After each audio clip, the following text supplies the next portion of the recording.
La femme frotte le sol avec application, sans se douter une seule seconde que ses gestes sont observés, derrière elle, par un homme. Il avale sa salive, troublé. Mais soudain, la maîtresse de maison entre dans la pièce. Quelque chose dans l'air la met immédiatement sur ses gardes. Elle s'approche lentement de la porte, et découvre une scène qui la laisse sans voix. Sans la moindre hésitation, elle jette Anna hors de la maison. N'ayant nulle part où aller, Anna est envoyée dans un centre d'assistance sociale. Interrogée par les travailleurs sociaux, elle choisit de tout raconter, mais contre toute attente. Elle est prise pour une personne mentalement instable. On l'envoie alors dans un hôpital psychiatrique, où elle perd toute liberté. Peu de temps après, Anna est jugée au tribunal. En quelques mois à peine, l'homme autrefois élégant et séduisant est devenu méconnaissable, les tempes grisonnantes, le visage marqué. Il finit par être condamné, et Anna, elle, est renvoyée à l'hôpital. Là-bas, elle est seule, isolée. Heureusement, une aide-soignante nommée Marie prend soin d'elle, et lui offre de quoi dessiner. Peu à peu, Anna retrouve un peu de sérénité. Mais ce calme est de courte durée. Un jour, elle assiste à une scène terrifiante. Une jeune fille se met à hurler, brise un miroir, puis s'effondre en larmes. Anna est profondément choquée. Elle comprend qu'elle ne peut pas rester ici. Une nuit, avec l'aide discrète de Marie,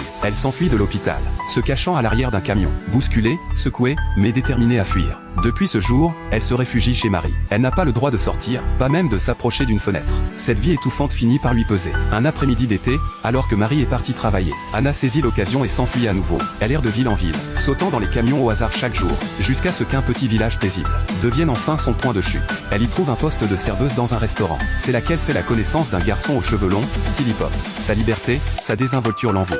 Il va même jusqu'à lui écrire une chanson d'amour. Peu à peu, les mots doux désarment Anna, et elle se laisse emporter, sans même s'en rendre compte.